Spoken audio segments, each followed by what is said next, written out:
Good morning, everyone, and welcome to Masterclass SFF. I'm Jagdish Mahapatra, and I have my team here, and we're going to walk you through our views around on how rapid digitization and transformation in the last few months has obviously opened up challenges as well as opportunities for us to really look at how we could transform our security. So. For so many years, we've always had this cat and mouse game between the adversaries and the defenders, and we thought that we'll try and give our views around and share some tips from our experience of working with customers around the world, how we could flip this game and make this a game to advantage of the defender rather than of the adversary, right? So I'm going to take next 20 minutes to talk about security in the new world. And if you allow me to just open up my deck here, I hope it's the deck can be seen. So what I'm going to talk about is cybersecurity for post-perimeter world. And why do we say that? It's largely because of what we've seen in the last 8 or 9 months, that we've been working remote, working from home, wherever your choice of the organization is given you. And that's obviously challenged some of our basic assumptions, or we call it as rule of thumb we've been using when you scale businesses and security. Before I kick it off, I thought I'll bring up this picture that many of you might be aware of.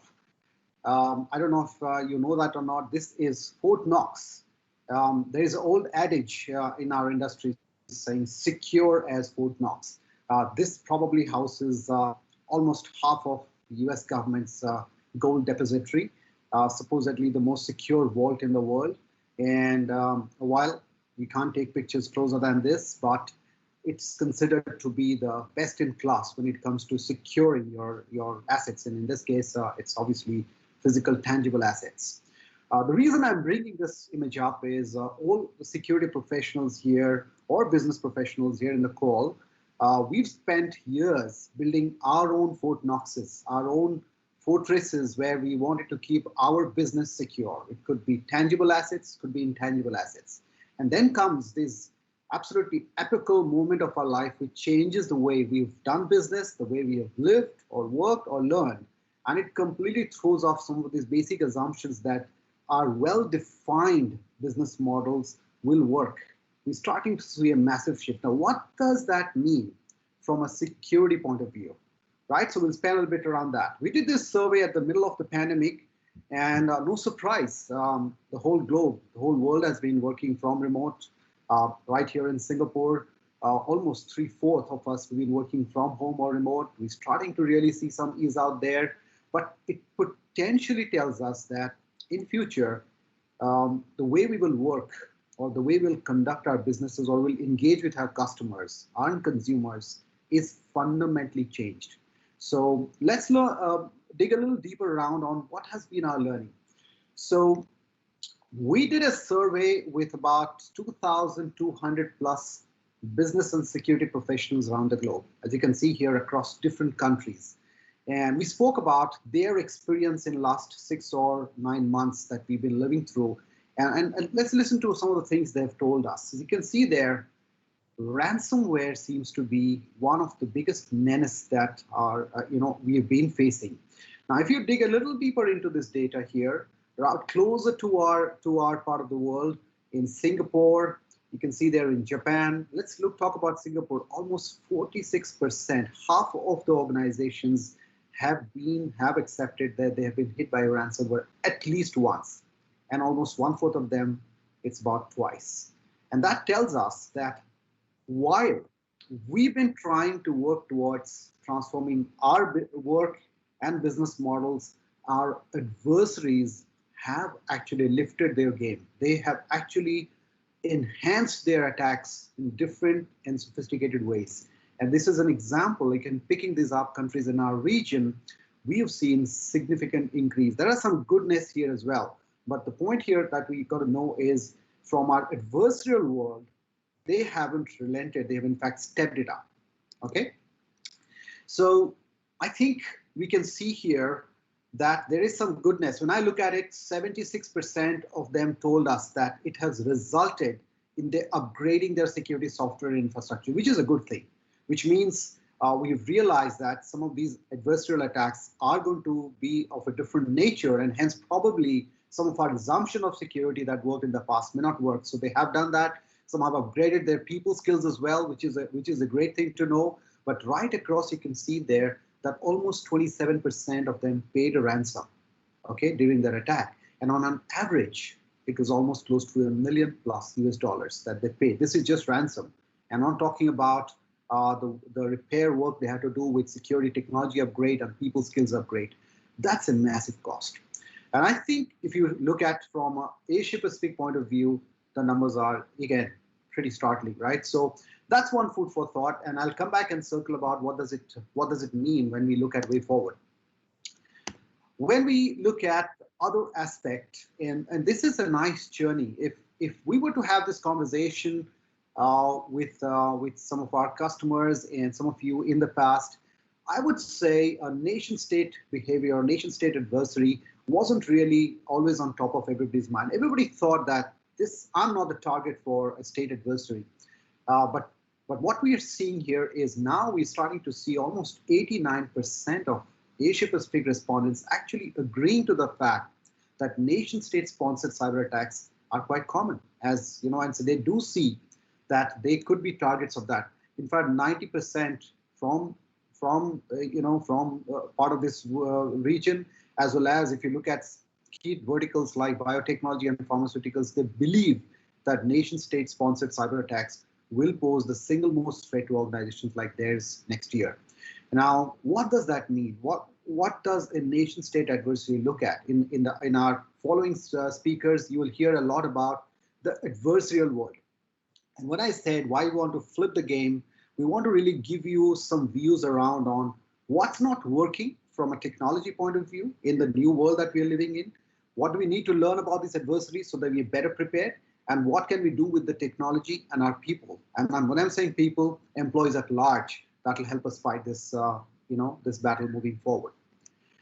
So I'm going to give you some key points for us to remember, which will use this theme through and through.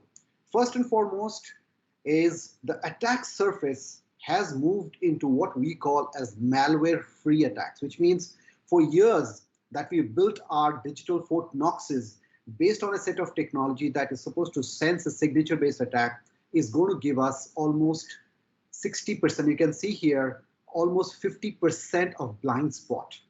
51% of the attacks you can see are malware-free, which means the technology of the past are going to give you blind spots. So remember that. That's one big area that our adversaries are obviously exploiting. And this is a reflection of these adversaries that we are dealing with, and they could could be cyber criminals, they could be nation-state adversaries, they could be people who are absolutely working with an agenda. And so different countries again involved here. We obviously track almost 144 of them, and you'll see a speaker and later talking a little bit more in detail about that. But I think what we need to remember is what does it mean from a point of view of, so we said 51% being malware free. What does it mean from a speed point of view as attacks are getting more sophisticated? We have a clock called breakout time, which basically brings out the whole process. When you have an adversary approaching you, if you're a target, this is typically the process it goes through from a point of view of a payload delivery to escalation of privileges, which obviously gives them a better access to your systems. Then there is a credential theft, which obviously allows them to stay hidden, undetected with the technologies. And then they launch what I call a lateral movement. When you have a lateral movement from one machine to multiple machines, think of it like what we're living through in COVID. If infection from 1 to 100 to 1,000, the outbreak becomes absolutely uncontrollable. So what you got to keep in mind is, are your defenses, whether it is people, process, and technologies, are they faster than the breakout time of your adversaries? And what breakout times are we talking about? I'm going to pick up a few examples for you. We've got a Russian adversary, call them bears. We got a North Korean adversary, call them Cholima. We've got Iranian adversary, Chinese adversary, and cyber criminals. And let's look at what could be the time they actually need to really break through your systems if they are successful, and what time do they need. If you look at this little race that's going on, it's more graphic, but you can see here the result coming up is that if you're dealing with a bear, which is a Russian adversary, you actually have less than 19 minutes to get your act in place in terms of being able to detect that attack, be able to understand what's going on, and be able to remediate. And if your systems today, processes are not aligned to that, you're basically fighting what I call asymmetric warfare. And that's why I said you got to flip the game now, because at current levels of technologies and readiness, we are behind the adversaries, and we are the ones who are adjusting to them. So we'll talk about how do we break this pattern, right? So if this is the breakout time, and breakout time beyond lateral movement goes something that you can't control, we propose a solution to it, a framework, or I would call a dashboard for CIOs, for CISOs to keep in, and even the business professionals to keep in mind, 1-10-60. What we mean by 1-10-60?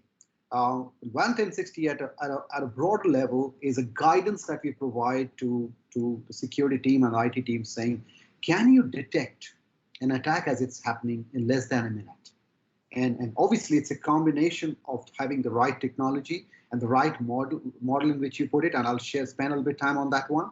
Can we investigate quickly using our skills, our tools and technologies and people to investigate? We call it triaging, figuring out what happened here, and be able to conclude that what's been compromised, and then be able to respond in less than an hour.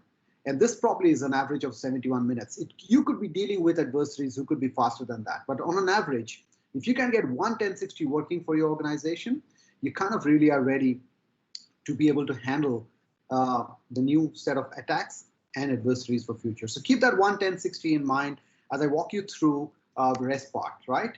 So the other part I want to really talk about, and I'm trying to summarize here, I talked about 51% of the attacks being without any signature, so that's a blind spot number one.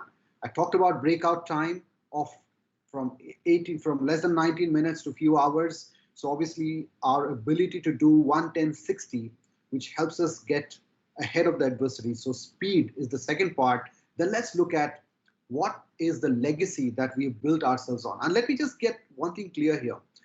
I'm not coming down and saying that legacy was bad. A legacy it gets built for a reason, and it serves its purpose. What we have to really be a little open here, and that's my urge to all the listeners here, is keep an open mind and remember, if your business model today is fundamentally different from what it was a year back because of rapid digitization, do not assume that the security is going to remain the same. Your security transformation has to go step in step. What's not working in the past? We've had mostly, rather I would say most of them have been on-prem based security, which relied on a signature file to be updated, extremely expensive and slow. The second part was we've relied on securing our assets using a heavy agent, which was more complex to manage, and it starts to bloat up. And the moment you have a bloated agent, it is absolutely sluggish and lethargic to responding to the attacks. Then, of course, as I said, signature-less attacks are completely missed. And that's the legacy we're living in. It served its purpose in the past. It's definitely not effective as we move forward. So the way forward that we propose, which is the right way forward, and starting to see this trend in the last few years, we've been saying that for the last 8 years, is you've got to look at protecting all your workloads. Doesn't matter where you are. Now think of it this way, and I'm speaking to you from my home here. I'm using my laptop to connect. My device is the first line of attack or first line of defense. I could be doing that from my office.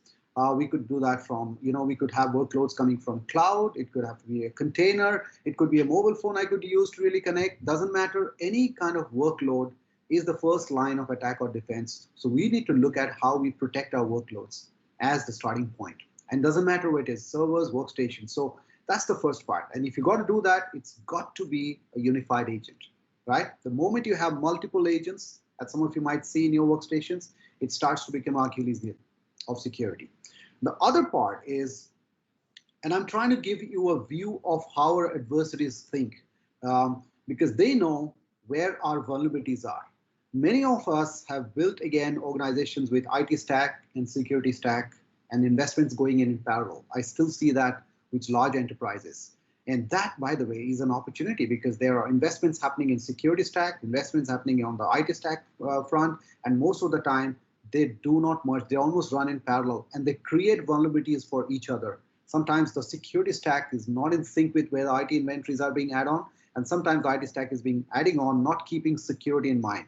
What we need, of course, is to merge this together, as I said, with a single lightweight agent, which can manage all the IT and security functions. So what I'm trying to say here is IT and security needs to converge even more now than in the past.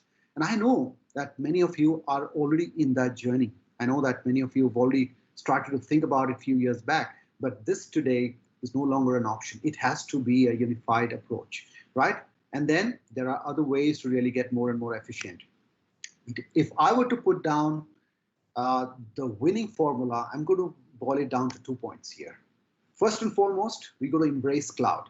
When I say cloud, we're talking of cloud native as an approach than a cloud retrofit. I'm not talking of taking an on-prem based solution that you've been using and putting it on cloud and deliver it locally from your local data center. That's not what I'm talking about. I'm talking of, from a security parlance, your ability to correlate all the threats globally that's going on and be able to update all your assets in the real-time basis. Why do I say that? Because you saw the breakout times. The breakout times are less than 19 minutes if you're dealing with a sophisticated adversary. If your systems are not alerted and updated faster than that, you basically lose the war. And that's, again, is you can't flip the game if you still stick around on on-prem base. So cloud native architecture is a must. The second part is, despite the plethora of technologies we'll build on and machine learning algorithms you can build on, we still need what I would call a human detection engine. You need a team which is constantly watching out, looking for that undetectable part, to look at those behavioral, because at the end of the day, behind an attack, there is a human, and you need that human-to-human combat to make sure that we are not missing out on that percentage of sophisticated that might slip through. So you need to have a culture of threat hunting. Now there are partners, there are vendors who can provide that for you, who can partner with your SOC team, but these are two key parts as you want to look at adjusting to the new attack surface. So I thought I'll simplify that. What does it mean? If it's a commodity malware and attacks, well, you're all used to it. You can use a AV, next generation AV, that works. If you want advanced level attacks, obviously you have to start embracing technologies like EDR, MDR, and other aspects. But remember, delivering that through cloud, because on-prem again slows you down. But there will always be those hidden attacks, which you basically have to see how you can do that. We offer obviously Overwatch as a service, which is our threat hunting, but make threat hunting a part of the culture as you build your security architecture. That's something that we don't have a choice on. You don't believe me? Look at all the breaches that have happened in the last 6 or 9 months, and the story is extremely predictable there. And the adversaries know this very well. This is why this is what we profess. And as we move to the next level, obviously, as our devices, our workloads, workstations are on the first line of attack or defense, we have to build a culture and an architecture of zero trust. We have the next speaker who's going to talk about how we can build a zero trust architecture around our enterprise, but that I don't think any longer is a choice, right? So if I were to summarize, what I've said so far in 3 parts in terms of key takeaways, I would say embracing cloud, the cloud native architecture, and stop relying on signature only technology is important. Whatever products and technologies you have, you've got to turn on all the features. It comes down to really making sure all the features are on, roll it out and turn it on. Second part, invest in expert human threat hunting. You've got to expand your team with your ecosystem, whatever your ecosystem is, your vendor, your partner. Third piece is you've got to protect your identity. We'll talk about that. But good hygiene could be even more important now. You have to enlist all your employees in the fight. This is a security first culture must now. You've got to have all your employees being part of it. Every employee can be a door, can be a foot in the door for attackers. The adversaries know that. So practicing good hygiene with getting all the employees into the fight is very important. So basic awareness with a security first culture is a must. I don't think we can get away from that. These are 3 things I thought I'll summarize that for you, right? And of course, my last slide would be just remember that just because you've achieved your dashboards of 11060 and you're happy what you've done. That's not a goal. We got to constantly look that as a journey. And there are different ways you can explore yourself, your maturity, your readiness. And if by any chance there is a breaching, you got to look at how you have the right skill sets or partners available. We of course provide a lot of advisory in this space, but make sure that you have a retainer contract with a choice of your partner or provider who can really give you these services available. Make sure that's part of your playbook as well. Right. So, well, this is what we do in CrowdStrike. We stop breaches, and you could pretty much get a sense of what we actually believe in. If you do all these things, I believe that we can flip the game against our adversaries. And on that note, I'm going to pretty open up for a few questions and then invite our next speaker. Is there any questions for me? Okay, looks like I've not been a provocateur enough, Ajit. So on that note, I'm going to invite our next speaker. Please welcome Ajit. He leads our Zero Trust business, part of one of the acquisitions we did in CrowdStrike. I will let him speak about what he has to share from his experience. And obviously, we are very excited to have Priyam family with us, and obviously it will be a key part of our offering as we move forward. So I will let Ajit kick it off. Over to you, Ajit. All right. Can you see my screen? No? You can? Okay. Let me make sure that I can. All right. Oh, there we go. Thank you, Jagdish. So, well, as Jagdish mentioned, as you start looking at the threat landscape, as you look at digital transformation, there are a lot of techniques that people are going to tell you to use. And what you're going to have to end up figuring out is, yes, all of these techniques are amazing. They work well for organizations, but there's the reality of your situation. There's a reality of your organization. You have things that you've kept for years. There's things that you want to change. You want to move quickly to the cloud, and you want your vendors and your partners to enable that. So what I'm going to talk about is how you can do zero trust, especially in a financial industry where you have so much that is on-prem, so much that's in the cloud, so much that's moving. And how do you ensure that you do that in a way that doesn't require you to rip everything in a minute, but allow you to transition carefully? So, as Jagdish also mentioned, I was the founder of Pre-Security, which was acquired by CrowdStrike, and it helps us drive zero trust and explain how it all comes together for our customers. So, we're all looking to transform financial institution security. There's no enterprise that says, or no financial institution that says, we're not going to do it. Everybody's doing it. The pandemic is accelerating it. But there's also the reality of it, right? We are doing digital transformation. We need to do security transformation. You can't do one and ignore the other. But while you're going through this, just if you look in the last 6 or 7 years, the amount of spend has gone up 3x, but the number of threats has gone up 4x. Something is not working, right? We're spending more, but while we're spending more, we're not getting the return on our investment. And if you think of it from a financial standpoint, if you're not getting the return on investment, you need to fix what is wrong. And the first way to fix something is to understand. And so the way you do that is to understand, okay, well, what are the components that matter? And the first thing that matters in any organization is people, is identities, is accounts. What are service accounts? Which are privileged accounts? Who are your contractors? Who are your normal employees? Who are your executives? Just an understanding of the identities helps you know what's going on. The second component are the endpoints. Are these laptops? Are these servers? Are these laptops that belong to the organization? Are these laptops that are personal? Especially as people are going remote, just an understanding of the endpoints matters. And the third large component is the network. Is the user internal? Is the user external? Is the user coming to a data center application? Is the user going to the cloud? Just an understanding of those three entities, and then combined with analytics. What's normal? What's normal for users? What's normal for the organization? What's normal? What's abnormal behavior? Automation. How do you respond? Can you automate the response? Can you do some things in a manner that allows you to cut that time from detection to response?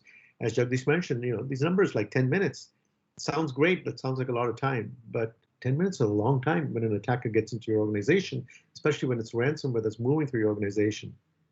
And then finally, an understanding of the applications, which ones are critical, which ones are not, which ones need step up and risk-based authentication. You take and you start to get an understanding of it. One of the very interesting things you're going to notice is that 4 out of 5 breaches have something to do with credential theft. It's great that someone got malware into your organization, but how do they move laterally? They have to have credentials. They need to go from one device to the next device. They need to go from the next device to a server. They need to get into the organization to be very effective. So if you want to focus on 80% of the problem, it's identities. You need every other component. It's a good understanding of identities, but identities by itself is not sufficient. Identities together with the endpoints matters. It's, if you think of it, the phrase that you want to remember is workforce, employees, and workloads, all the places where people come from and all the places people go to. If you combine all of that and you get an understanding of identities, you will go very far in your digital transformation in a manner that's frictionless. And the reason why I say frictionless is anytime you involve your employees into the security fabric, there's friction. If I force you as a user to access every application, and every time you access the application, I force an MFA, it's not going to be multi-factor authentication, it's going to be multi-fatigue authentication, because you keep doing it. And the more you do something without thinking about it, when you do have to think about it, you'll forget. So what's really important is when you do multi-factor authentication, it should be for something that really matters. I'll give you an example. If you're a user and you're accessing a set of applications on a data center, and that same user, as a user, you go to the cloud, if there's been no change to your security posture, should we challenge you again? That's literally what happens today. You're moving from one authentication platform to another, you get challenged. Or if you're doing something in the cloud and you come on-prem and your security posture has changed, well, we should challenge you. Those are the kinds of decisions we have to make, and those decisions are really hard today, especially for your organizations, because all these platforms are very independent of each other. So to be able to do these right, we have to give you the ability to understand identities in a very unified way so that you can take action. And that's really what Zero Trust can do for you. I'll give you some examples of Zero Trust, and then I'll talk about a reference architecture that could work. The one that we are going with, of course, there are other ways to do it, but if you do Zero Trust really well, not only can you get more secure, but you can also do it in a very cost-efficient way. Your financial institutions, there's 2 things you care about, right? The first is risk. How do you reduce it? The second is how do you get the value out of the platforms? So let me talk about some use cases and explain it, and I'll actually go into detail about one of them, which matters to all of you, especially relevant to the statistics that Jagdish just shared with you. So the first is gaining visibility. I cannot tell you how much we have learned over the last 5 or 6 years as we've talked to customers. The smallest enterprise with 100 users to banks with 125,000 users, that they do not know who the accounts are. It's really hard to know where your service accounts are. Do you know which service accounts have privileges? Which accounts have privileges based on group membership, by delegation? Which users are from your contractor that you've terminated? Just an understanding of what those users are and where they are is really hard. Not only is it hard to do it on one platform, it's really hard, especially if you have a single sign-on platform like an Okta and you have Active Directory on-prem. Just getting that information in one place is the first step to reducing your attack surface. And reducing the attack surface reduces your risk. So when you start to say, okay, I want to do Zero Trust, the first thing you want to do is to understand all the identities. What are they doing? What's a service account? What's a privileged account? Which users, who are your executives? Understanding, excuse me, which service accounts are behaving interactively. You shouldn't allow it because that means if somebody's in your network. So just get that first visibility. That's very important. The second is to be able to stop the spread of ransomware in real time. Malware is going to get into your organization. You saw the statistics. I don't have to share it with you. But how can you prevent it from doing that lateral movement, from doing that privilege escalation? If, for example, we can set up something that says, hey, this credential showed up from this endpoint, and 2 minutes later it showed up from another endpoint, that's not normal for us. What if we force a multi-factor authentication on that user's account? Immediately, that even though that malware has spread from one device to the second, it can't do anything. It can't go to the third. So if you are forcing a change, because of a change in behavior, because you saw those credentials show up in 2 or 3 different places, if you force an MFA in real time, you can actually reduce the impact of ransomware even if it got into your organization. Another example is just getting threat coverage. We have things that we've been dealing with for 20 years, pass the hash, golden ticket attacks, things that we've been dealing with for the last 20 years. Remote desktop. This is becoming a big deal, especially because of people working remotely. RDP to an organization. Do you allow it? Do you don't allow it? Do you allow it to your domain controller? Did you know that you allow it to your domain controller? Those are the kinds of things that you're really hard to detect, much less stop. If you do zero trust right, not only can you detect these kinds of threats, but you'll also be able to respond to it. So doing zero trust gives you the ability to understand, but also respond. Now, what does it do for you when it comes to things like reducing cost? These are great examples for financial institutions because you have a lot of legacy applications, and much as we would like it to move to the cloud, some of those applications are going to stay for a long time. What if you can enable MFA on some of those applications, risk-based, without changing the app itself? Let me give you an example. You have users going to a sensitive application that if it was written in, I don't know, who knows, an SAP app or a COBOL app, the authentication request goes to a domain controller. Now, if you had to change that to do risk-based authentication or step-up authentication, you have to rewrite the app. It's going to be so difficult and so expensive.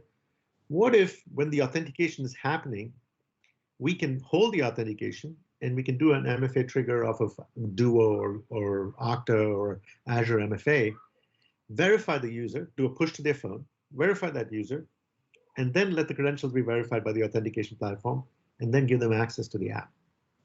You maintain security, you allow them to do their job, and you don't have an analyst chasing down every single threat that you think you see. So now you've just added more security without adding cost, just because of the way you built your policies. You can do adaptive authentication. Again, sometimes it's deterministic, sometimes it's adaptive.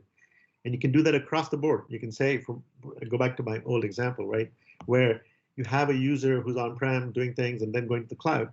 If there's no change to the threat posture of that user, if they're coming from the same device, if they've been doing this before, you don't have to challenge them again. So you can start getting more and more effective with security while reducing the friction that you introduce for your users. You can do the same thing for privileged access management.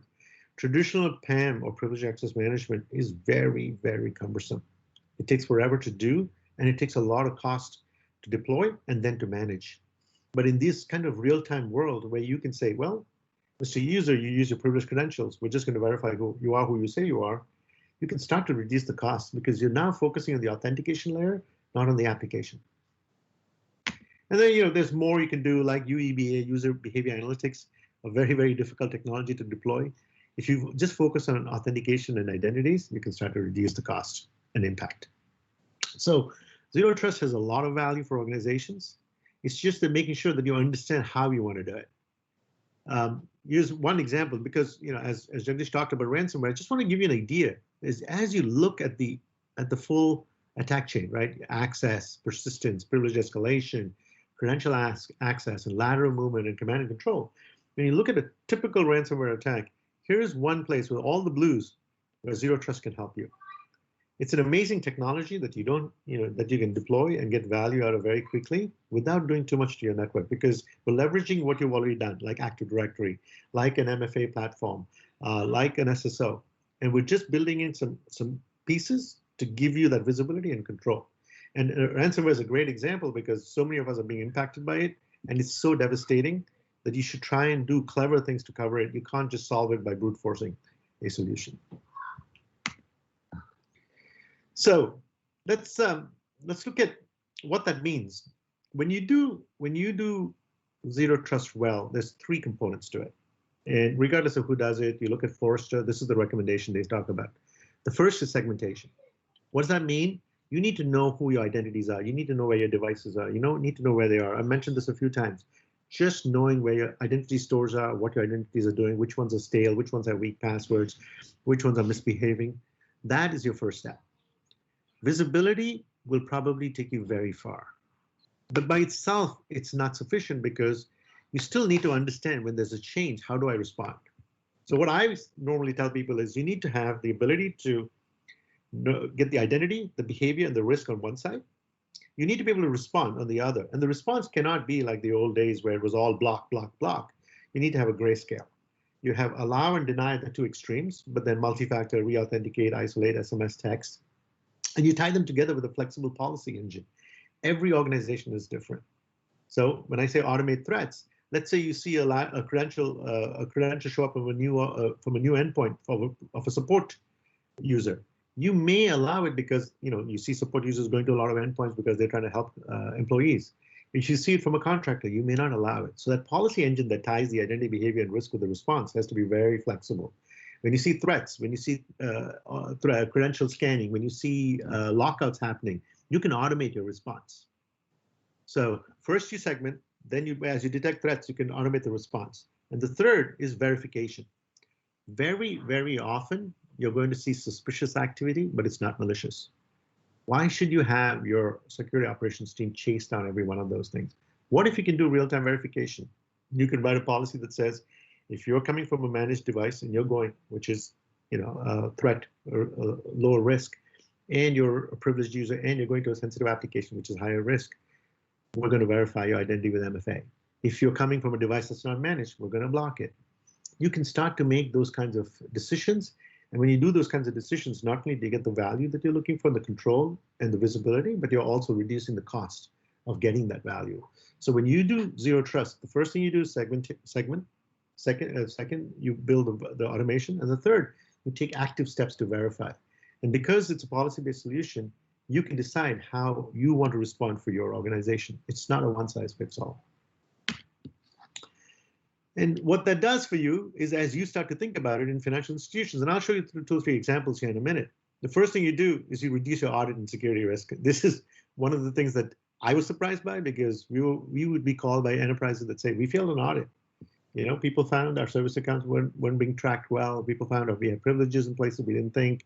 Just an understanding and reducing the segmentation is a great place to look. The second is to detect threats with automation. I mentioned this before. Just want to reinforce it. Really, really important. The time from threat detection to compromise is going to get compressed further and further. Attackers are going to get smarter and smarter. They're going to come from different places. Your users are remote, your users are internal. Just that visibility and control is going to be really hard. You are going to have to respond in real time. You cannot do it with, okay, we found out, let's triage it and figure it out.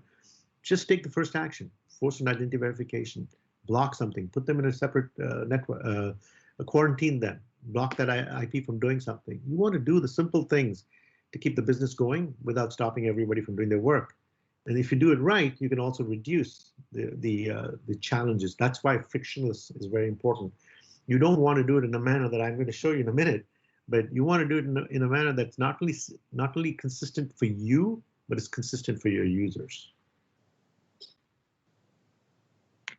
So what does that mean? How can something like this come together? Again, I'm going to try and give you a very generic way of thinking about it, but there are many different architectures for this. I'll show you how one of the ones that we do today for our customers. And when I say customers, today for the Zero Trust platform, about 1/3 of our customers are financial institutions. It's really powerful. It's something that they all care about. And now that we're part of CrowdStrike, it's getting even better and bigger. So how does that come together? So the first thing you think about is you need to have a management console that is able to take this data, and the console can be in the cloud or not. Starts to bring all that information together in one place. It could be from your on-prem Active Directory. It could be from Azure AD. It could be from Okta. It could be from Ping Federate, or Federated Platform. It doesn't really matter. You bring all that information together, and you start to build a profile of what's happening on the network. And let's assume suddenly one user decides that he wants to go to an on-prem app, and the authentication request goes to your Active Directory. We can hold that authentication request. We can push a notification to the user's phone. The user verifies, yep, this is me, I'm accessing this application. The credentials go to the domain controller, they're verified, and they're in. At the same token, many of your users are remote. If they did the same thing, we would follow the same process. We would figure out on the authentication platform that they're using the cloud, whether they are who they say they are. And you can start to now pick up a lot of this behavior. You can also walk before you run. You can just do only detection before you do enforcement. So being able to tie your on-prem directories, your cloud directories, get a unified view, understand the threat landscape, decide when you want to respond, is a very, very simple way to do zero trust. And if you notice, we're not talking about adding so many new components. We're talking about leveraging what you have today, but leveraging it in a manner that's more effective than you've been able to do in the past. We're not asking you to go change your applications. We're not asking you to go change all your directory structures. We're just saying that you pull it in the right way, you build the right policy, we hit the enforcement points where we can, and now you have the value. So before I finish, I'm going to give you a few examples of how customers have done it, because that's, more than me saying this is valuable. I'll give you some examples of what customers have done. You look at just segmentation, not even talking about automation and verification. We had a customer that was looking to divest. This is a Fortune 500 industrial firm. And they were looking to divest the two organizations. And one of the challenges was, okay, it's a 100-year-old organization. How do we separate out who accesses what? The first thing they did was they just went back and looked at the platform and said, okay, where are our users? What do they access? Where are they accessing them from?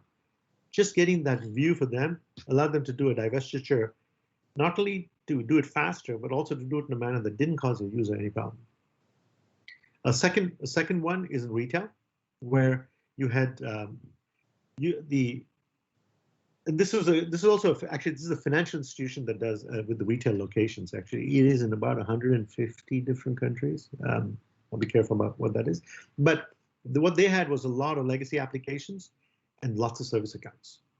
So for them, was it just an understanding of what the service accounts are doing, which vendors brought them in, which internal users created them, just an understanding of all those legacy applications and service accounts. That pairing of the two was extremely difficult. And what they were able to do was to tie those two together because of the visibility they got from just an understanding of which service account was accessing which application, gave them the kind of visibility they needed so they could go and control and reduce the number of service accounts. One of the best things you can do as an organization is to reduce the number of service accounts. There's so many that you don't really need.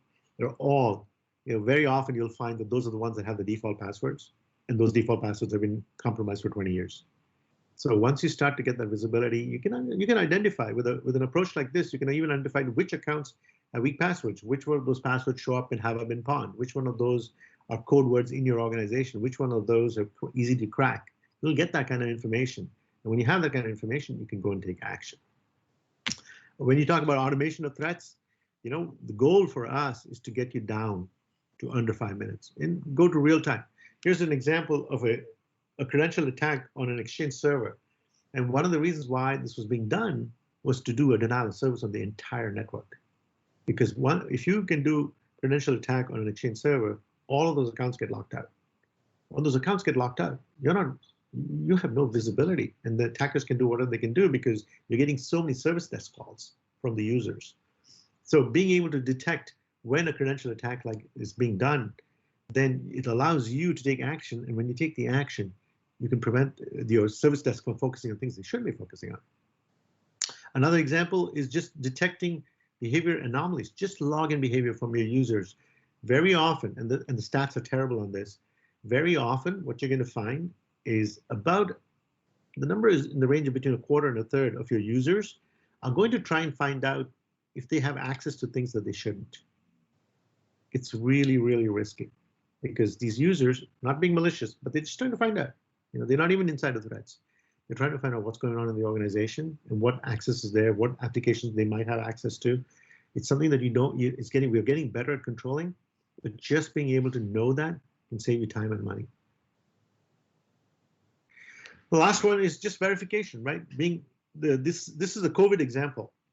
This organization had over 100,000 users that were sent home in the beginning of March, and they needed to get remote access, and they didn't have the opportunity to give them enterprise laptops.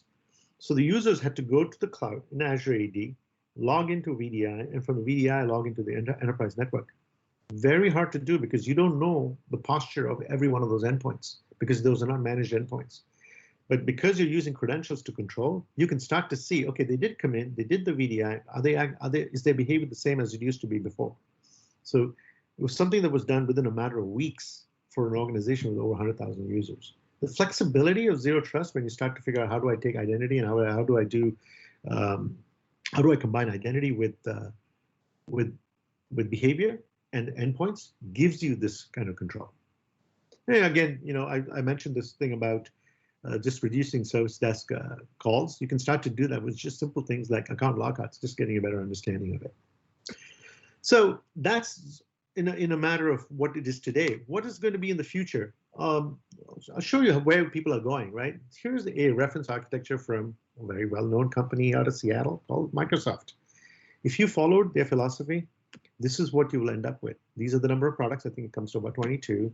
You have to do analytics in one place. You have to build applications in another, take identity from one place, and then automate it all. The biggest challenge with that is not to say that it won't be done well. The biggest challenge with that is knowing that you got the coverage that you're expecting. Instead, if you focus again on the 80% problem, here's how you can do it. If you think about identities and endpoints and applications, remember what I talked about in the beginning? So what we are doing as a company is we are building this identities from the Preempt platform, endpoints from CrowdStrike, combining the analytics and the automation and the network from Preempt and CrowdStrike, and a knowledge that CrowdStrike does a really good job of understanding applications. Now we have good coverage, because ultimately we want to give you frictionless zero trust. And the way you do that, again, for segmentation, automation, and verification, is you shouldn't have to care about identities. You shouldn't have to care about applications. You should just say, I know my network's segmented. I know I can run automation rules, and I can verify in real time. And we should be able to handle all of that in the back. And that's what you will start to see over time. That's really what frictionless zero trust is going to look like. And we're well on our way to doing that, because we have all the building blocks to do that for our customers.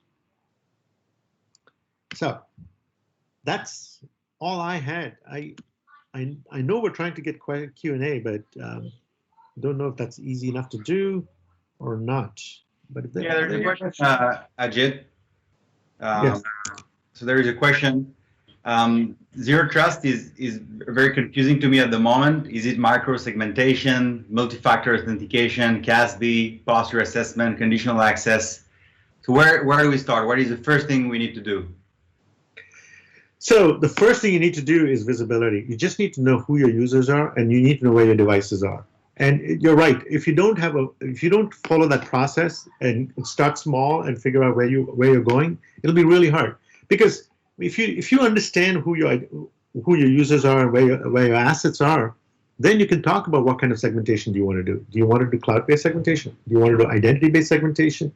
All of that requires visibility. So the simplest thing to do is get better visibility of your users and accounts.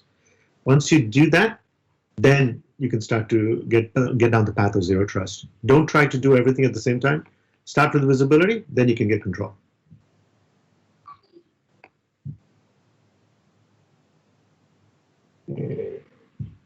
Any questions? Anybody in the audience, if you have any question?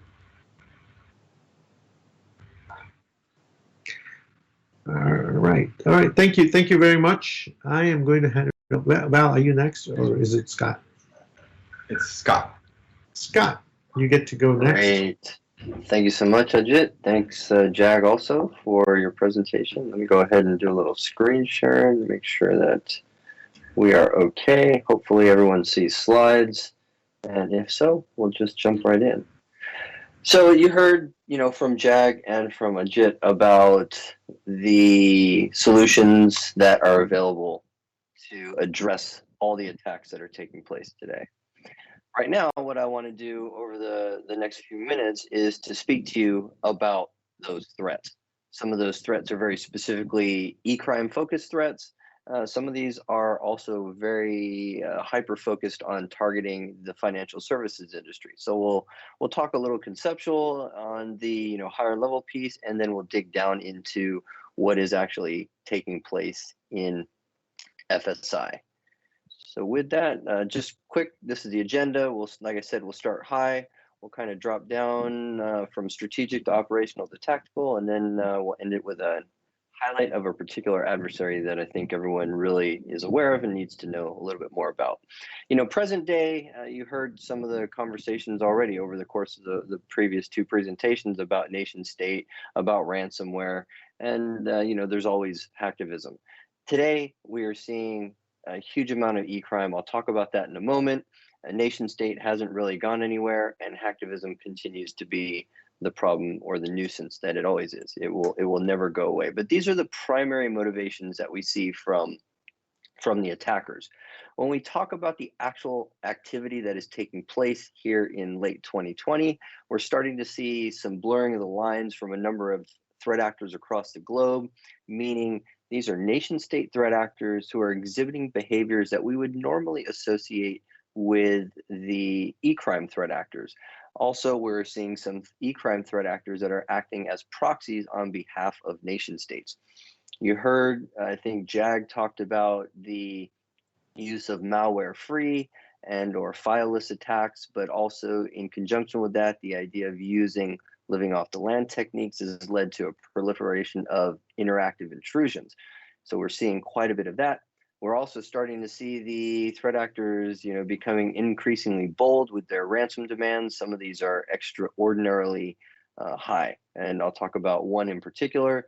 And although not FSI specific, we are starting to see where ransomware in particular is actually harming critically ill patients in the healthcare sector. So that's not financially, obviously, specific, but nevertheless, these are some of the trends that we're seeing in late 2020. So let's start out with just an introduction into threat intelligence. So CrowdStrike's goal with threat intelligence is helping you to know your adversary. This notion that you have a malware problem or that you have a ransomware problem, that's a thing of the past. You can't be so hyper-focused on specific tools. You need to know your adversary. You have an adversary problem. And recognizing that you have an adversary problem will help you recognize that you really need to learn every aspect of how adversaries conduct their attacks, how they're working in conjunction with other adversaries in the pursuit of these attacks, and that will help you focus on the solutions that you need in order to minimize risk to your mission critical assets. So CrowdStrike today, December 10th, 2020, we are tracking 149 threat actors across nation state, e-crime, and hacktivism.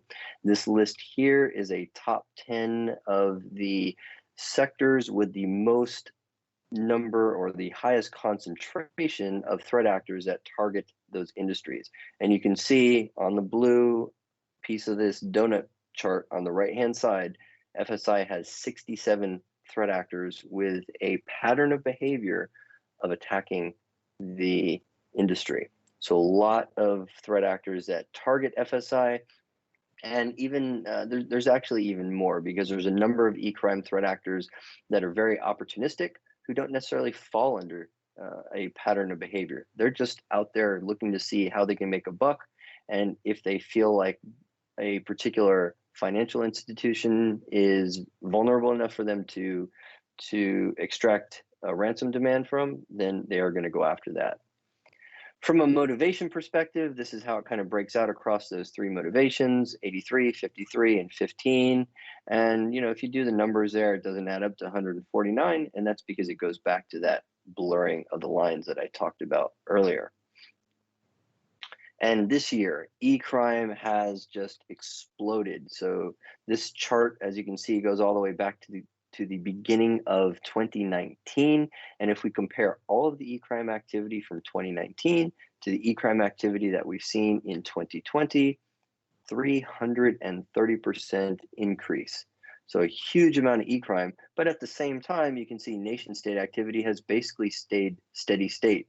So there hasn't been any drop in nation state activity. It continues to operate, or the nation state threat actors continue to operate at the same capacity that they have. It's just that e-crime has exploded.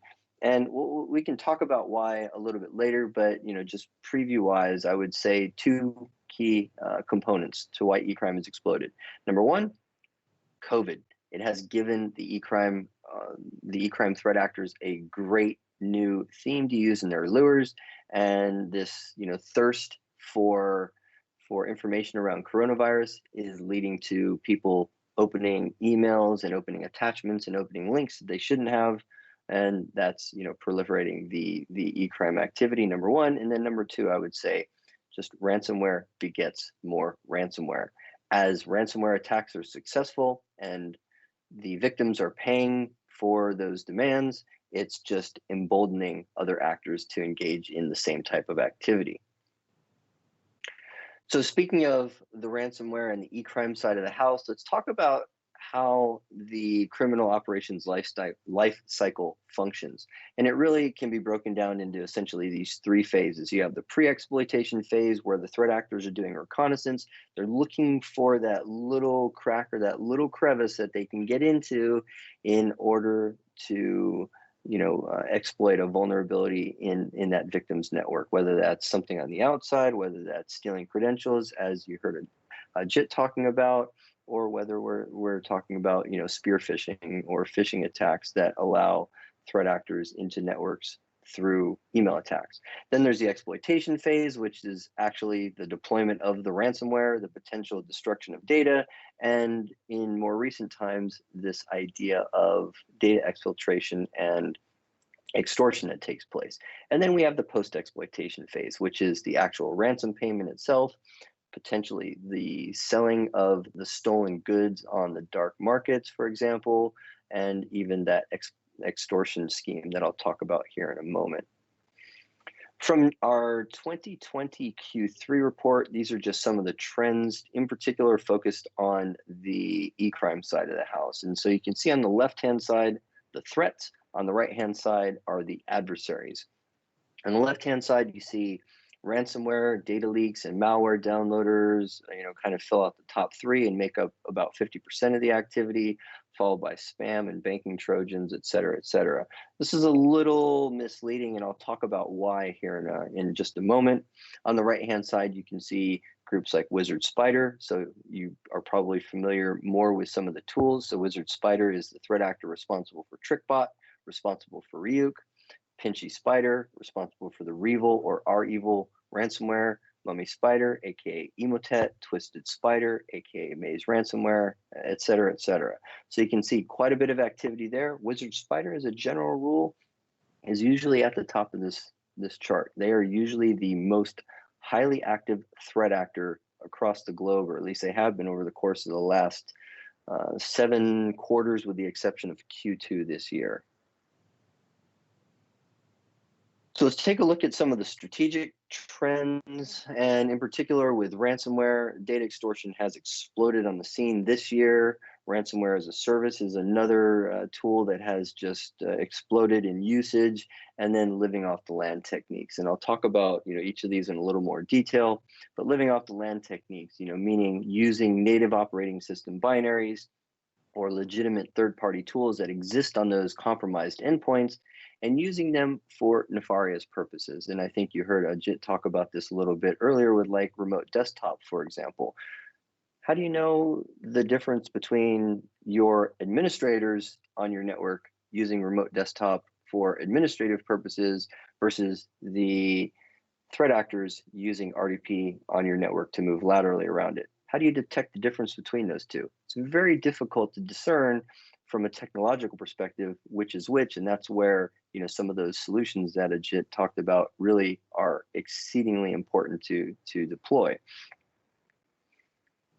And let's talk about this data extortion piece, because this is an emerging trend that we've seen explode across the planet this year. And really it starts that after the threat actor has actually already made it onto the network. This is when they're doing that lateral movement using the living off the land techniques that I just talked about. And they're doing a little bit of reconnaissance internally. They're looking for the domain controllers, because ultimately that's how they're going to deploy the ransomware enterprise-wide and basically disrupt the entire operation. But then also they're looking for mission critical data that they can exfiltrate and use in an extortion scheme later. Next would be the actual exfiltration of this data that they found. So this is, again, that sensitive corporate data. Then they move to the deployment phase of the ransomware. This is where, as I said, ransomware is deployed enterprise-wide, disrupting the entire organization from being able to do any kind of business. Then at this point, once the ransomware is deployed, the victim has the option to pay the ransom, quite obviously, or not. And when the victims opt not to pay the ransom, this is where that data exfiltration and extortion piece comes into play.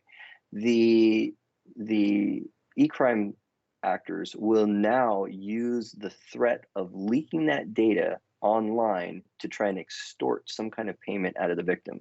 So because the victim hasn't paid the ransom, they still don't feel like they have gone through this entire process for nothing. They want to extract some value. So they're going to extort the victim under that threat to release data.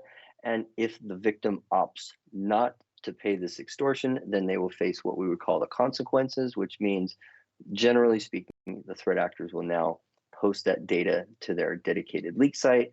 And that could potentially have brand reputation damage, could put the victim in legal liability, depending on the type of data that was published, et cetera, et cetera. There is a number of threat actors that are leveraging this idea of extortion. It really started with Twisted Spider and the Maze ransomware last year in November.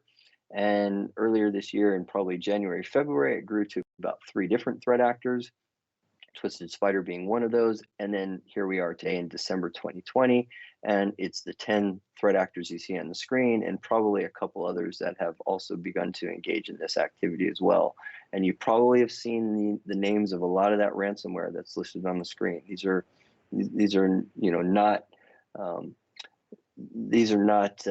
outliers. These ransomware tools are being used each and every day across the Asia Pacific region. So like NetWalker ransomware, DarkSide, Ryuk, and Conti, Maze, Revil, Avedon. These are being used each and every day across Asia Pacific.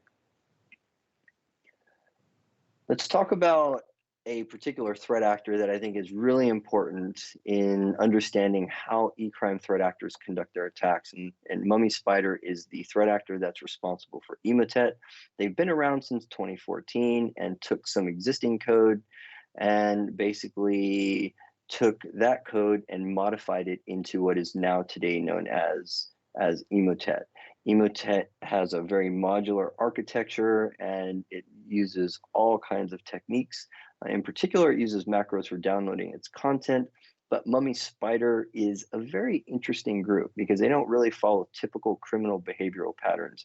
They'll show up on the scene, they'll conduct a huge number of attacks, and then they'll just disappear for months. And then when they show back up, and they, generally speaking, show up with a new variant or even a much newer version of Emotet that starts to add additional capabilities to it.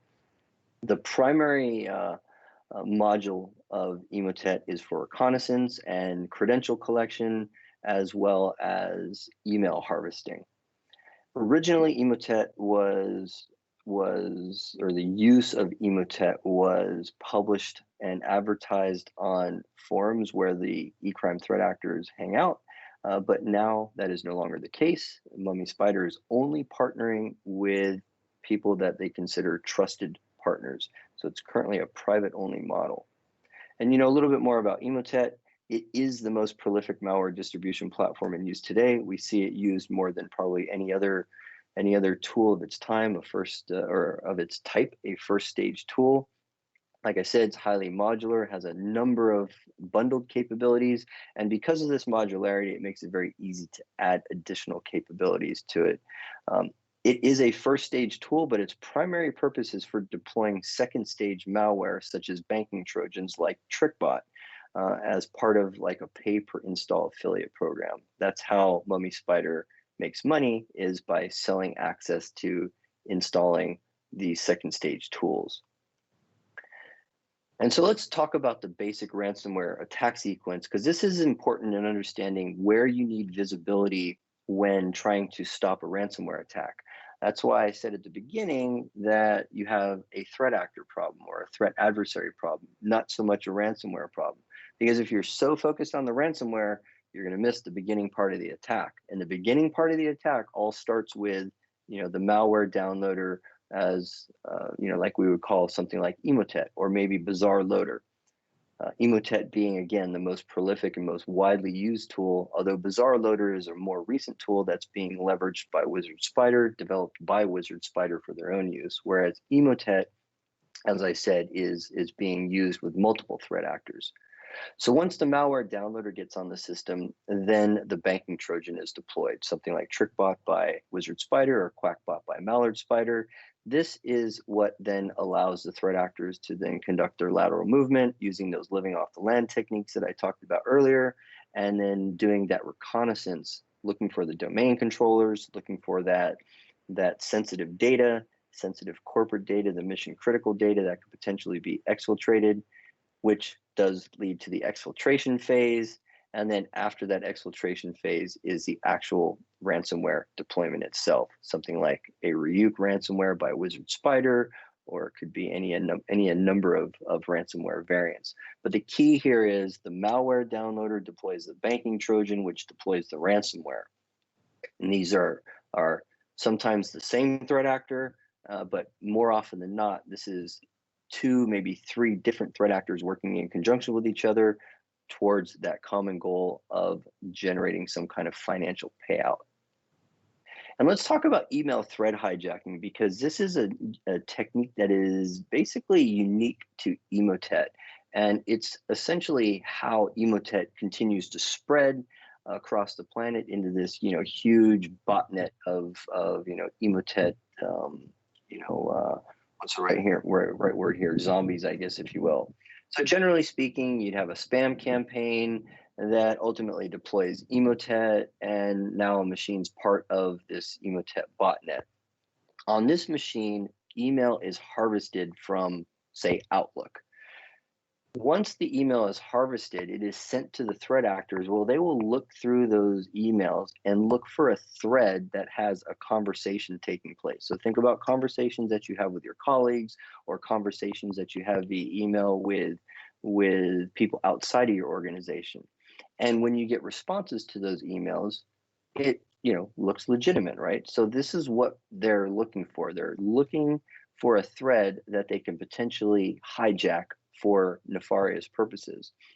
Once they've identified a thread, they're going to draft an email response and then deliver that response to the intended victim or victims. So the victims are receiving email that is not something new. It is part of an existing thread, so it looks legitimate, right? If you just get an unsolicited email from somebody, there's a little bit more curiosity there, like, is this legitimate or not? But when you get an actual response to an existing conversation you're involved in, there appears to be a much more legitimate air to that. So the reply is delivered, the victim opens the email, potentially even opens the link that's embedded in the email, or opens the attachment that has a malicious payload. And at the end of the day, oversimplifying it here, but at the end of the day, now Emotet is deployed on this machine, and it is now added to the Emotet botnet. And we basically start the entire process over and target more people and just continue to grow the Emotet botnet.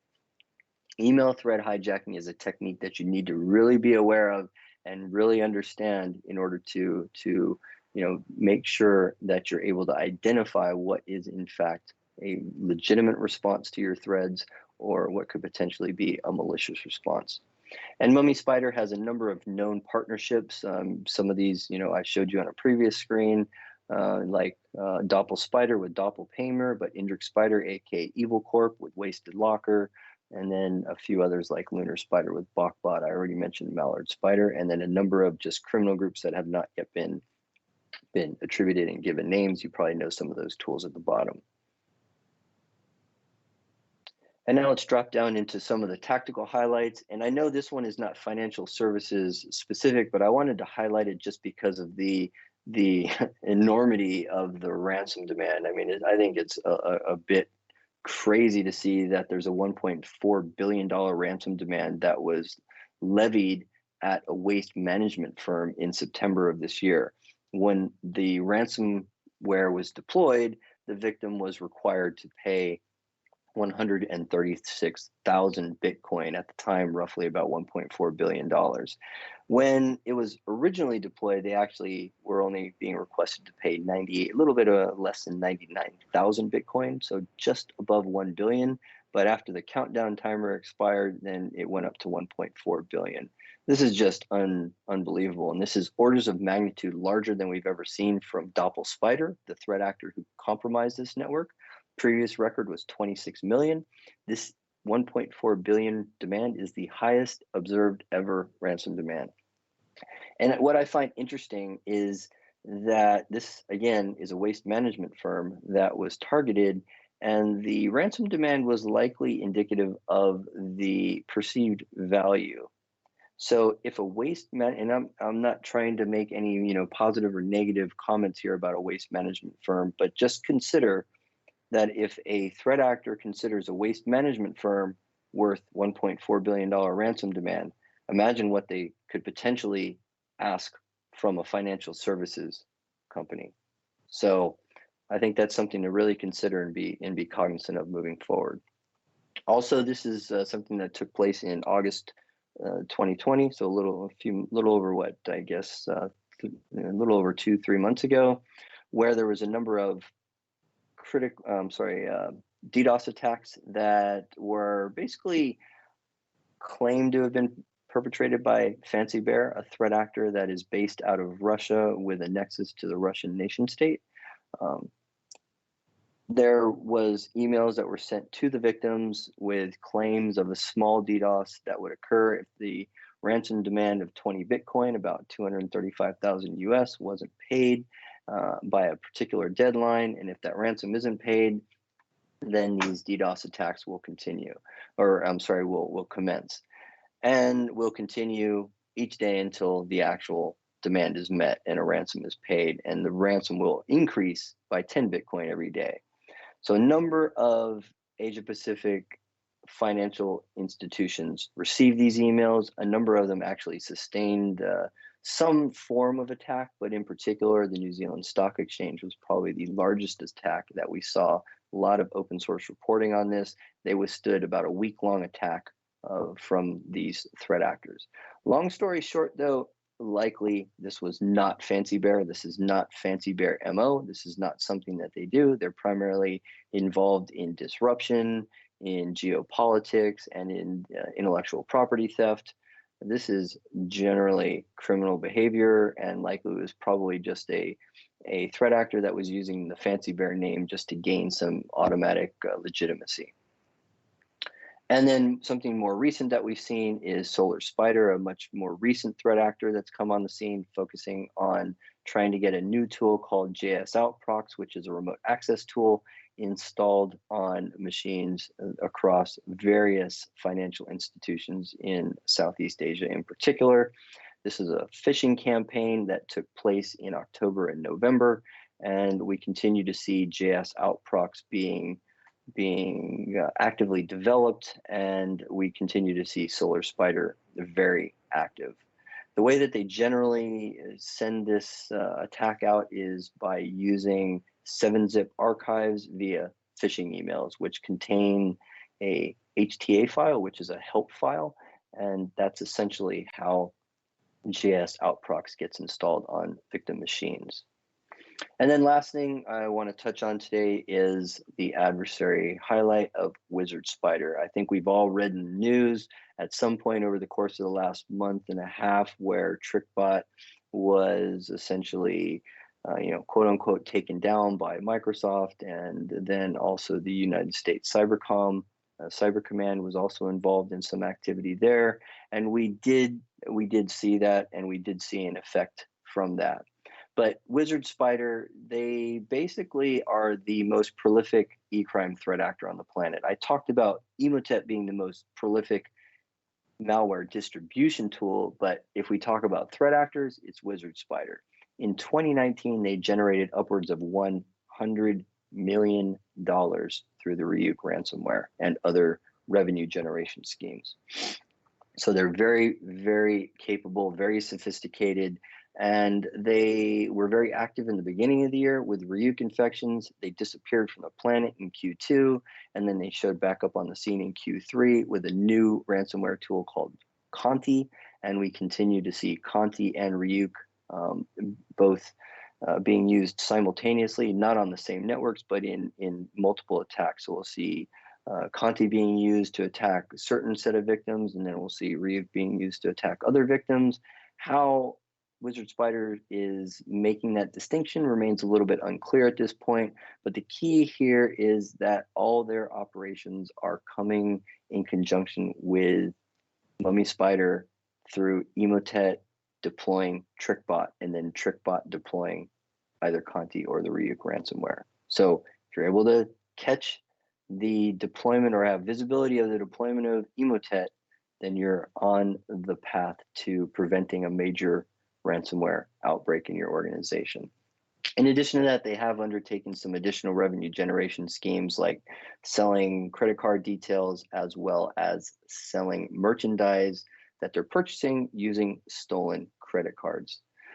So, and then lastly, before we finish up, TrickBot takedown did have an immediate effect. There was a noticeable effect, but they being Wizard Spider have been pretty resilient, and the recovery has come along pretty substantive so far, and they're not back to full capability, but they're getting close. So what next? First thing I would say as a solution is, of course, listen to everything that you heard Jagdish and Ajit talk about. In addition to that, consume intelligence reporting. This can help you put all those disparate puzzle pieces together in a very vivid picture for you to understand exactly what's happening. Also use technical intelligence like indicators of compromise to help you have visibility on your networks, and recognize that threat hunting is a key component of this. Technology is not 100%. You need 24/7 managed human-based threat hunting sitting atop the technology to catch some of those very sophisticated living off the land techniques. And then lastly, partnering with a best-of-breed service provider will help you respond should the unthinkable happen.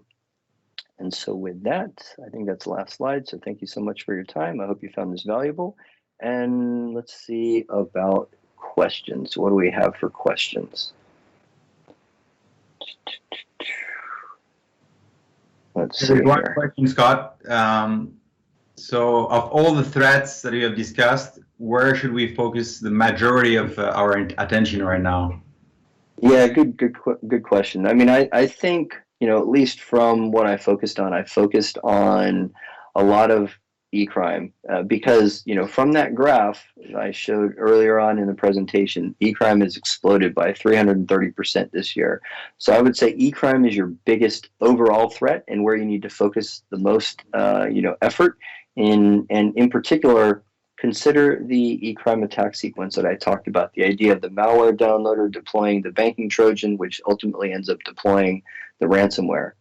Gain visibility into that attack sequence on your networks, and that will help you prevent these attacks from becoming major ransomware outbreaks. Having said that, from a nation state perspective, I will just mention that DPRK and the what we would call the Cholimas, that's the name that we've given to the threat actors from DPRK, they are also probably on the nation state side of the house the most, or rather the largest threat to the financial services industry from a nation state perspective.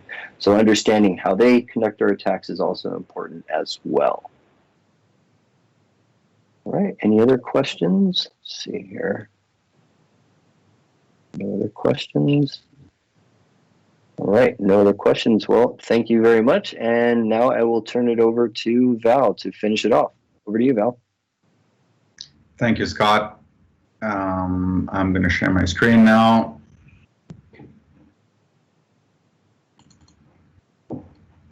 Can you see the screen?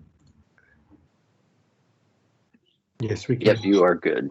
Great. So, yeah, good morning, everybody, and thanks a lot for joining. I hope you're enjoying that journey into cyber threats. So I'm going to wrap it up, and I will try to summarize a little bit on the 3 sessions, and kind of come up with some takeaways for you in the call and how you can take it forward. My name is Valerian. I'm working at CrowdStrike. But you know, I had a chance, or maybe it's a curse, to witness attacks. You know, in the past 13 years, I worked in a security operations center. I worked as an incident response specialist. So I kind of learned, you know, how the bad guys are operating and how they are bypassing controls and processes. And I hope I can give you some hints of the offense. So the fundamental issue that we are facing collectively is there are breaches still happening, right? And if you look at the studies, 1 out of 3 organizations has been breached in the last 12 months. So it means that 1 out of 3 people in the audience today might have been breached, right? So it's a very high number, and it's not decreasing. It's the opposite that is happening. With COVID-19 and the pandemics, we are seeing a surge of attacks. So make sure you remain vigilant. So attackers are going through, right? Attackers can get in and out of any organizations, and we have to solve that. We have to find a way to tackle that problem. But why is that happening? So the number one reason is the attacker, the offense, as we call them, has dramatically changed in the past 10 years. And Scott has given you a little bit of a sneak peek on that on some of the groups, but they have changed. They can attack from anywhere. They can attack any organization. So the geographic boundaries that we are seeing in the past are non-existent. So that's something that it's unprecedented. In the past, we would know, the usual suspects, but nowadays you can be attacked by virtually anybody. So any organization can be attacked by any threat actor. They are becoming global and sophisticated, and you've seen some of the evidences that Scott presented. But the point I want to make here is they are collaborating. They are teaming up. So we are seeing a lot of hackers teaming up, using the same R&D to build malware. They are trying to build a community of attack. So we have to do the same. We have to form alliances. We have to stay strong and to share intelligence, to share knowledge, so that we can be better equipped against these bad guys. What we used to have in the past is the weapons that were used for the public sector were actually very different from the private sector. But what we're seeing right now is everything is blending into one arsenal of tools. We have, state-sponsored actors using cybercrime weapons, and the other way around, e-crime using state-sponsored weapons. So it makes the attribution, it makes the defense harder, because the tool set is kind of the same for all the threat actors, even hacktivism. So these are some of the main things that we are seeing as a shift. And let's look a little bit at Singapore particularly. So we publish a threat intelligence portal where you can access, our threat intelligence, what we know about threat actors. And if I were to filter down, on Singapore particularly, who is attacking Singapore, and you can see the nations here, Eastern Europe, Russia, China, there's 11 threat actors that are targeting Singapore. And you can see that they have different motivations, but espionage and criminal are 2 of their motivations. So either they are after some secrets to get competitive advantage, or maybe they are after money. They want to do a financial gain. And you can see here the targeted industries of these groups for Singapore. There is a fair number of groups that are targeting financial services. Fintech industry is definitely a target for these groups. So again, I would say remain vigilant. If we were to drill down, right, there are 2 main type of groups that is targeting you. You have e-crime and state-sponsored. They act in a very different way. So e-crime is extremely opportunistic, right? They will try to do ransomware, cryptocurrency mining. They are motivated by financial gain, right? They want to make money out of whatever they are doing, and they want to make that money quick as quick as possible. On the other end of the spectrum, you have state-sponsored. These are under the radar, right? They want to stay as long as possible in your organization. They want to steal your secret. They are methodical. They have a purpose. They will use social engineering, spear phishing. They will call you. They will impersonate some people that They will use, exploited trusted relationship, but they will try to remain very low, very stealthy for as much time as they can in any organization that have breached. For each of these groups, right, the idea is to know as much as possible on them, and we provide a kind of intelligence, but you can also look at all the reports on the internet. But what is important to know is, is that group still active? So I have an example here, Graceful Spider, e-crime actor. So they are, they were very recently active. What are the nations that are targeting? Southeast Asia is a target of that group. But more importantly, what is important to know is how they behave. What is their modus operandi? And here you can learn that this group is actually testing their tools on AV scanning services, because they don't want to be detected when they actually send you a spear phishing email or an attachment. They want to evade your traditional signature antivirus. So they test it before they launch their attack, so that the success rate is high, is better. You can see here they are using cryptocurrency, for the ransom. So you heard Scott, we are seeing unprecedented ransom. The amount of bitcoins that these groups are actually asking is increasing sharply. In the past, they were asking, very small ransom, but on many targets. Now they are really looking at a specific victim and asking for very big ransom. They are, likely selling payment card via their criminal marketplaces, dark web, the deep web. So if they steal credit card numbers or things like that, they will definitely actually, resell it on their marketplaces. And then moving on, you can read on, what other thing they are doing. So they are using HTML attachments with links, because they know that, email gateways are a little bit weak on that. So again, if you receive email with HTML attachment, be extremely vigilant. This is a very common technique used by attackers. They are using encrypted traffic to make sure that we don't detect them. So network perimeter solutions are struggling with these attackers, while on the endpoint, it's a great place to do detection and prevention, because you don't really care about the media. You don't really care about the vector. You see everything that is happening on the endpoint. So that's number one. The offense has changed. The number two is the offense has changed even more than you think.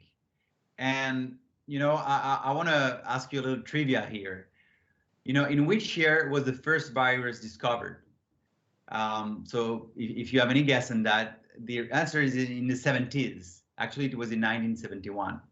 And it was for academic purpose. And it's been a long way right now, right? We had NotPetya, WannaCry, Maze. I mean, we have very sophisticated weapons today. So it took around like 50 years to reach to that stage.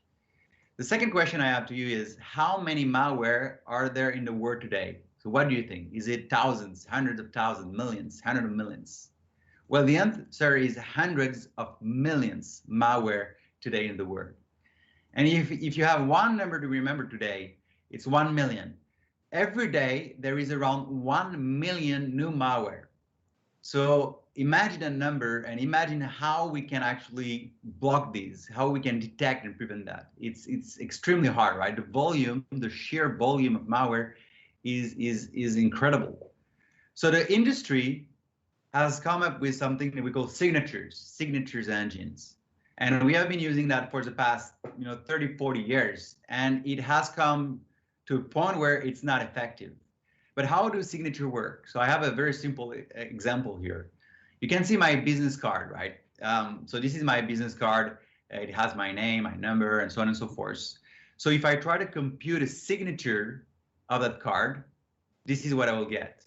So now I can put that signature in my antivirus or my signature engine here. And if the same card is popping, then I can detect it very efficiently. I calculate the signature and I just prevent it. The problem is, you see the second card down there. You can see that it's literally the same, right? The meaning is the same. It's still me, it's still my number, still my address. Yet, if you compute the hash, it's different. And the reason here is because there is one character that has changed. For malware, it's extremely similar. It's very trivial for attackers to change parts or pieces of the malware to evade signature. They will pack their malware. They will modify, the header. They will append some data. They will, we are talking about polymorphic malware. They will find a way to evade signatures. So imagine 1 million different malware a day. You need 1 million different signatures. So that's extremely hard to write. So the industry has come up with something new, right? Machine learning, behavioral analysis, and this is what you need to embrace. You need to think of retiring signatures for new technologies, because these technologies can, fight machines at machine speed. So 1 million malware a day is not a problem for machine learning and behavioral analysis. It's a different way of looking at data.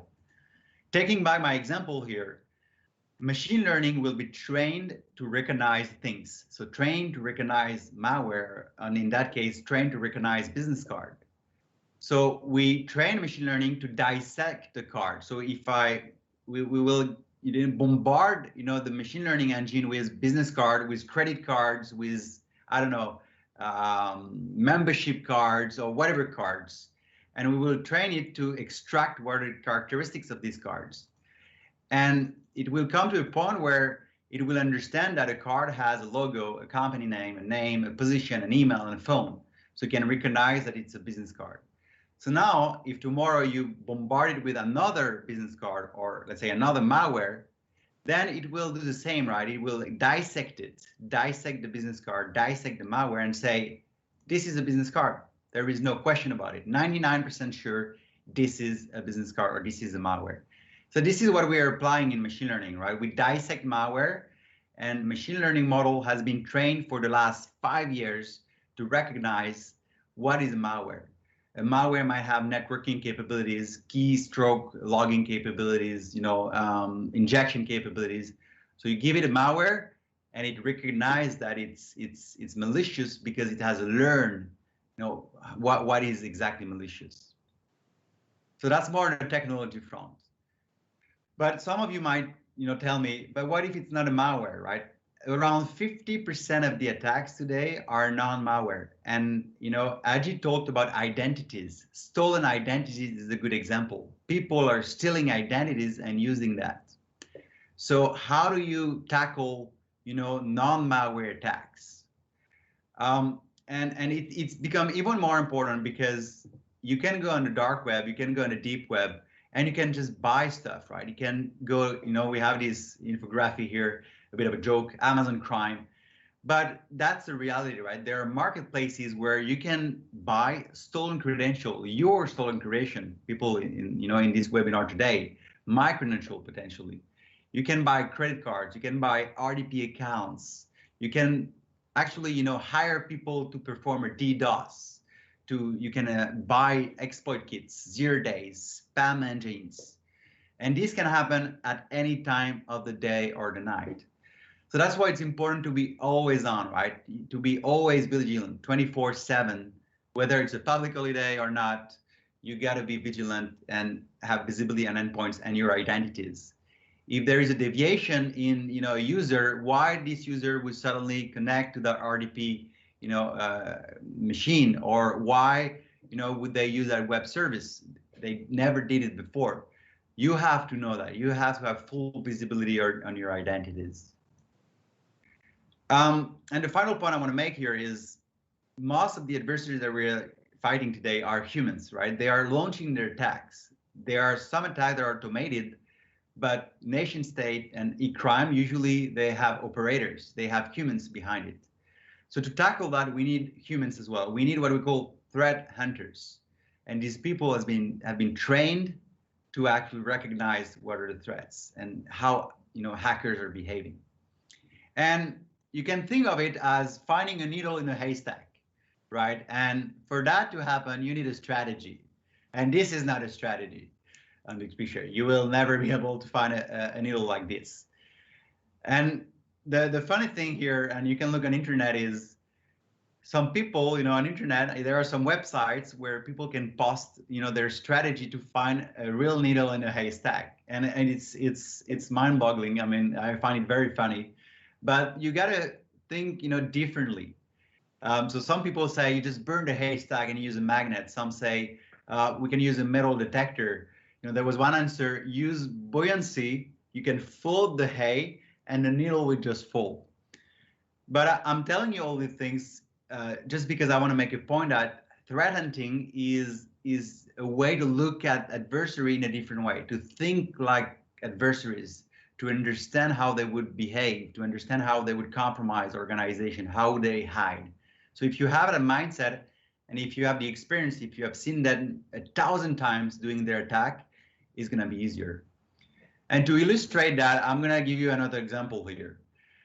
So in that screen here, how many red falcons do you see? So it will take you probably, half a second to say 5, because your eye is kind of trained to differentiate colors in that screen. The problem is the attacker are not, that stupid, right? They are not gonna use a very trivial way of hiding in data. So now if I ask you how many chicken in that screen, then you might have a strategy. I'm gonna scan it from left to right, top to bottom, and then you will find one somewhere like here, and then you'll say, they're tricking me. There might be 2 or 3, but you can see it takes you longer. But if you give that to a threat hunter, like someone that has expertise, that has seen, so many variants of attacks, immediately they recognize attacks in the noise. They can immediately say that what they're seeing right now is an adversary or is an administrator, is legit. So that's the power of the experience that have, been accumulated by these threat hunters. And we believe that it makes a difference in that battle. So, and to finalize, on the third reason why breaches are happening and we need to change our way to respond to them is the perimeter is disintegrating. And you have heard Jagdish talking about that. And the reality is it has already disintegrated. It's gone. And today you work from home, you work for Starbucks, from Jumbo, from Changi Airport, from Hawker, from anywhere. So we have to adapt our security to your lifestyle, to our lifestyle. The world is moving into a hybrid fashion, right? Cloud, on-prem, the frontier between these two is getting more and more blurry. And finally, the digital transformation is, we have crossed the chasm, right? This is becoming the norm. We are transforming digitally and we have to adapt. So the model we had in the past, which was layering, right? We were layering perimeter defense, network defense, web email defense. We were adding, HIPS, traditional AV, DLP. I mean, you name it, like 100,000 different layers. It's not working.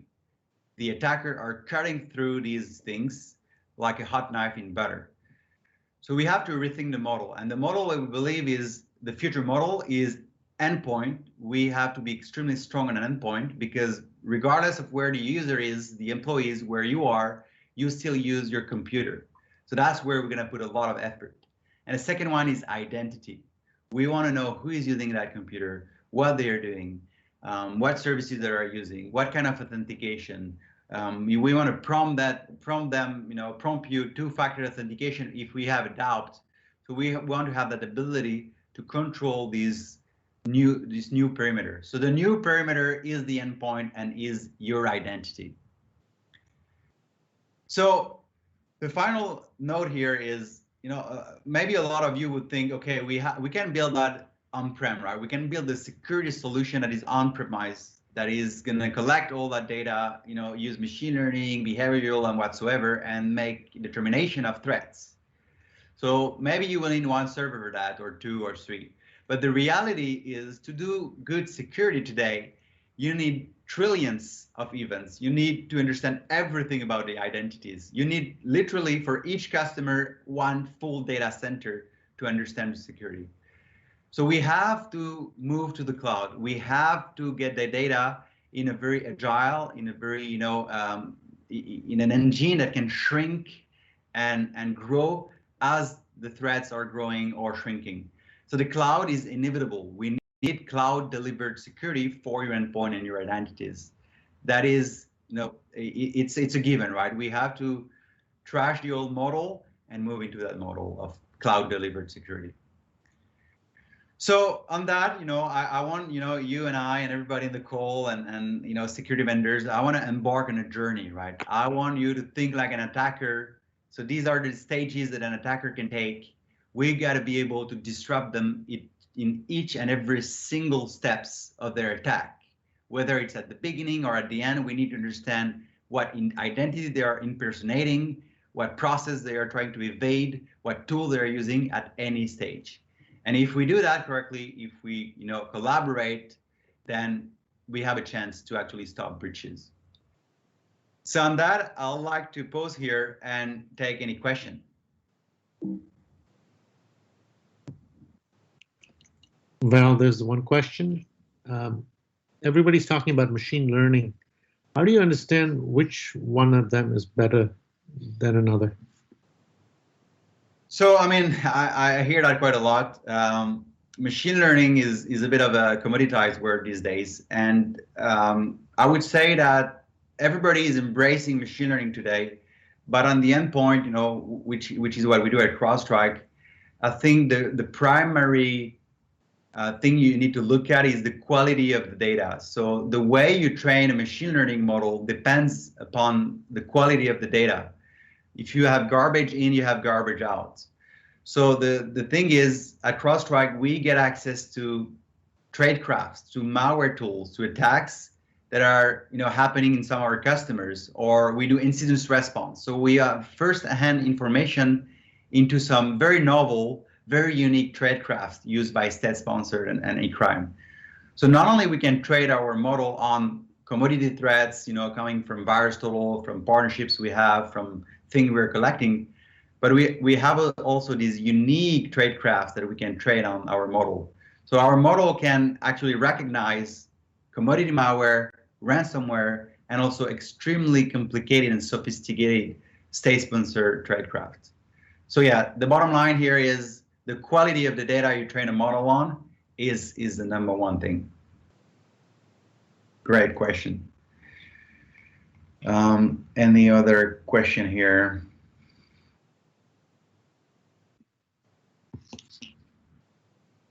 I'm looking at the chat, so I don't see any other questions. So I would like to thank again, everybody in the call. I hope you enjoyed the session. We would love to continue that conversation. We can have definitely a meeting or anything that you would like to see us in. And on that, I think we can close the call today. Thanks everyone. Thank you for joining.